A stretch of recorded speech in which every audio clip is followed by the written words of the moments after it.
नमस्कार, good morning India. आप देख रहे हैं एनडीटीवी इंडिया। मैं हूं शशांक सिंह, मेरे साथ हैं अदिति राजपूत। और खबरों की शुरुआत करते हैं उस खबर के साथ जो अब एक बार फिर से डराने लगी है।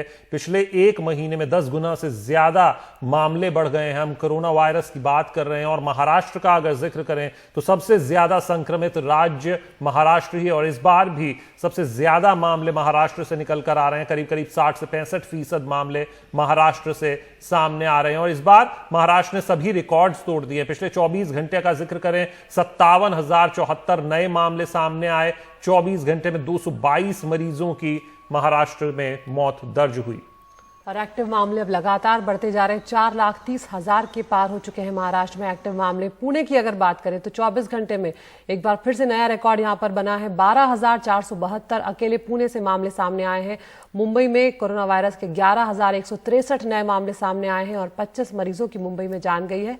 वहीं अगर नागपुर की बात की जाए तो एक दिन में सबसे ज्यादा 32 मरीजों की यहां पर जान गई है और 4,258 नए मामले सामने आए हैं। तो महाराष्ट्र में कोरोना वायरस के बिगड़ते हालात को देखते हुए उद्धव सरकार ने सख्त फैसले लेने का ऐलान किया है। राज्य सरकार ने सोमवार से अब नाइट कर्फ्यू लगाने का फैसला कर लिया है और इसके साथ ही वीकेंड में लॉकडाउन रहेगा और जरूरी सेवाओं को छोड़कर सब कुछ बंद रहने जा रहा है। तो इसके साथ पूरे महाराष्ट्र में रात 8 बजे से सुबह 7 बजे तक कर्फ्यू रहेगा। हमारे साथ इस पर ज्यादा जानकारी के साथ जुड़ रहे हैं सोहित मिश्रा।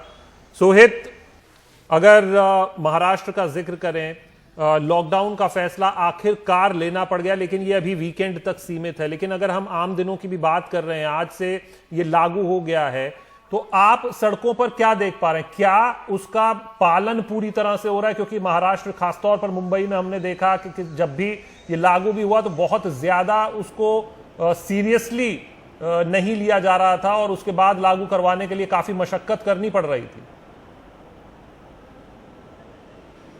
जी बिल्कुल, देखिए जो नए नियम हैं वो आज रात से लागू होंगे। यानी आज अगर दिन की बात करें तो दुकानें खुली रहेंगी, मॉल आज के दिन खुले रह सकते हैं, लेकिन आज रात से जब तो लागू होंगे तो इसका असर देखने मिलेगा। आप ये बात बिल्कुल देखिए, आप ये बात तो बिल्कुल सही कह रहे हैं कि मुंबई में लोग इसका पालन नहीं कर रहे थे, क्योंकि इससे पहले भी नाइट कर्फ्यू का ऐलान तो 2 हफ्ते पहले पूरे महाराष्ट्र भर में कर दिया गया था, लेकिन ज्यादा उसका असर देखने नहीं मिला। हम देखते थे कि रात भर किस तरह से लोग जो है घूमते हुए नजर आ रहे थे कई जगहों पर, और उसी को देखते हुए अब ये फैसला लिया गया है कि जब नाइट कर्फ्यू होगा तो उस समय अत्यावश्यक सेवाओं से जुड़े लोग ही बाहर रह सकते हैं। बिना कारण अगर कोई घूमता है बाहर तो उनके ऊपर कार्रवाई करने की बात की जा रही है। कल से जो प्राइवेट ऑफिसेस हैं वो वर्क फ्रॉम होम करेंगे, उनको दफ्तर खोलने की अनुमति नहीं होगी। मॉल्स, रेस्टोरेंट्स जो हैं वो बंद रहेंगे, धार्मिक जो स्थल हैं वो बंद रहेंगे, साथ ही साथ केवल पार्सल की सुविधा होगी। तो ऐसे कई सारे नियम बनाए हैं और इससे कोशिश यही है, जिस तरह से मैं आपको बताऊं कि कल भी 24 घंटों में अगर केवल मुंबई में 11,163 मामले सामने आते हैं, पुणे जिले में 12,472 मामले सामने आते हैं, नागपुर में 4,258 मामले सामने आते हैं, तो आप समझ सकते हैं कि मामले कितने गंभीर हैं। सरकार 2 चीज देख रही है। एक तरफ देख रही है कि कोरोना के मामले बढ़ रहे हैं, दूसरी तरफ उनकी कोशिश है कि इसका असर जो है अर्थव्यवस्था और लोगों की नौकरी पर ना पड़े। और इसी को देखते हुए एक ऐसा फैसला लिया गया है जिसमें वीकेंड में लॉकडाउन का ऐलान किया गया है और जो वीकडेज है उसमें भी ये कहा गया है कि कल सुबह से शाम तक भी जो है धारा 144 लगाई गई है। 5 या उससे ज्यादा लोग एक जगह पर घूमते हैं तो उन पर कार्रवाई की जाएगी। जो मेरी जानकारी मिली है, मुख्यमंत्री ने सभी से कहा है कि आप अधिकारियों को भी सख्त आदेश दीजिए कि इन नियमों का सख्ती से पालन वो सभी से करवाए, क्योंकि इसी के जरिए जो है कोरोना के मामले कम होंगे। ये कराने का एक दूसरा मकसद ये भी है कि जो इनको जो जानकारी मिली है कि 15 अप्रैल तक एक पीक पर जो है मामले जाएंगे, जिसके बाद धीरे धीरे मामले कम होने की कहीं ना कहीं संभावना बताई जा रही है। तो अगर इसी तरह से सब कुछ खुला रखा जाता है, हम पहले से देख रहे हैं कि बेड्स बहुत कम बचे हुए हैं पूरे महाराष्ट्र की अगर बात करें, तो ऐसा हो सकता है कि अगर मामले इसी तरह से बढ़ते रहे तो बेड्स बिल्कुल भी ना बचे, और इसी को देखते हुए ये फैसला लिया गया है। अब लोग कितनी तरह से इसे अपनाते हैं, सख्ती से इसका पालन करते हैं और प्रशासन क्या कुछ करता है कि लोग इसका पालन करें, ये देखना महत्वपूर्ण होगा। और क्या इससे आंकड़े वाकई कम होते हैं, इस पर नजर बनी रहेगी।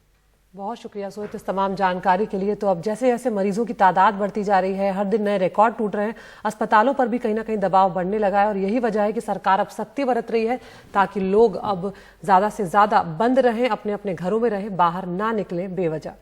आगे बढ़ते हैं। मुंबई के रेलवे स्टेशनों पर प्रवासी मजदूरों की भीड़ अब बढ़ने लगी है, क्योंकि उन्हें एक बार फिर डर सताने लगा है कि कहीं पिछले साल जैसी स्थिति ना पैदा हो जाए कि लॉकडाउन अचानक से लग जाए और उनकी नौकरियां उनसे छिन जाए और उनके सामने एक बार फिर रोजी रोटी का संकट सामने आ जाए।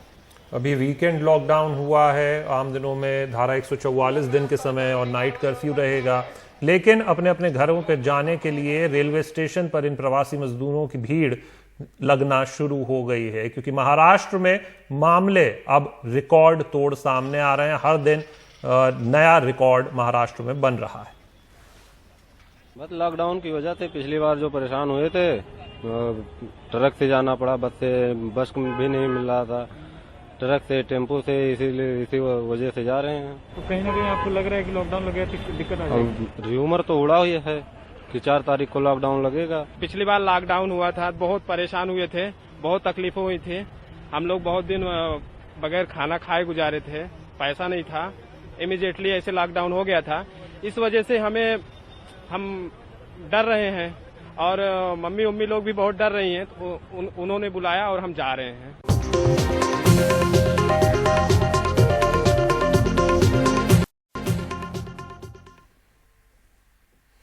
छत्तीसगढ़ के बीजापुर में नक्सलियों से हुई मुठभेड़ में अब तक कुल 22 जवानों के शव मिल चुके हैं। सीआरपीएफ का एक जवान अभी भी लापता है, लेकिन जान गंवाने वालों में 8 सीआरपीएफ के और 14 जवान छत्तीसगढ़ पुलिस के बताए गए हैं। इसके अलावा इस मुठभेड़ में 31 जवान घायल भी हुए हैं, जिनका अस्पताल में इलाज चल रहा है। बताया जा रहा है कि 10 नक्सली भी इस मुठभेड़ में मार गिराए गए हैं। इस मुठभेड़ पर गृह मंत्री अमित शाह ने भी दिल्ली में वरिष्ठ अधिकारियों के साथ बैठक की है, और जिसमें गृह सचिव अजय भल्ला, आईबी के निदेशक अरविंद कुमार और सीआरपीएफ के वरिष्ठ अधिकारियों ने हिस्सा लिया। इसके अलावा गृह मंत्री ने मुख्यमंत्री जो छत्तीसगढ़ के हैं भूपेश बघेल, उनसे फोन पर बातचीत कर उन्हें हर संभव मदद का भरोसा भी दिया है। बिहार की बात करते हैं, जहां पर एक घटना ने सबका ध्यान खींचा है। मधुबनी में पिछले सोमवार को एक परिवार के 5 लोगों की गोली मारकर हत्या कर दी गई, लेकिन इस मामले में मुख्य आरोपी प्रवीण झा अभी भी पुलिस की गिरफ्त से बाहर है। ये मामला अब राजनीतिक तूल पकड़ता जा रहा है, क्योंकि मृतक परिवार का कहना है कि अभियुक्त को न केवल राजनीतिक संरक्षण प्राप्त है, बल्कि पुलिस भी उसे बचा रही है। इस बीच बिहार सरकार के पर्यावरण मंत्री नीरज बबलू ने माना है कि पुलिस की लापरवाही की वजह से ये पूरी घटना हुई है। हालांकि पुलिस का कहना है कि तालाब में मछली मारने को लेकर यह पूरा विवाद शुरू हुआ, जिसके बाद इसने हिंसक रूप ले लिया। उत्तर प्रदेश के बलिया में खेतों में आग लगने से कई बीघा गेहूं की फसल जलकर राख हो गई है। बलिया सदर तहसील के धनौती धुरा गांव में गेहूं की फसल में आग लगने से करीब दर्जन भर किसानों की 20 बीघा गेहूं की फसल जलकर राख हो गई। गांव वालों ने घंटों मशक्कत के बाद फायर ब्रिगेड की मदद से आग पर काबू पाया, और इससे करीब दर्जन भर जो खेत थे वो फसल उनकी खराब हो चुकी है। उत्तर प्रदेश में प्रयागराज के जिन्हा गांव में खेत में गेहूं की खड़ी फसल में आग लग गई। आग लगने से खेतों में लहलहाती फसल जलकर राख हो गई और किसानों को लाखों का नुकसान हुआ है।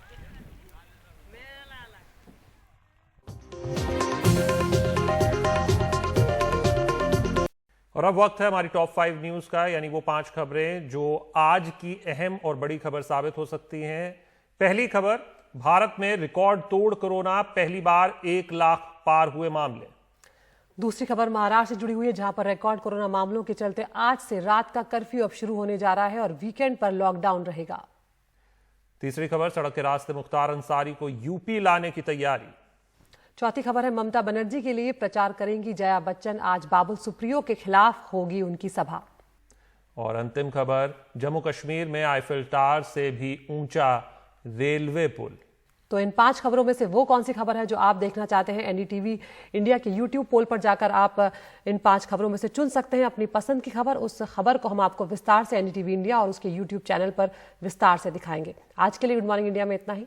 नमस्कार।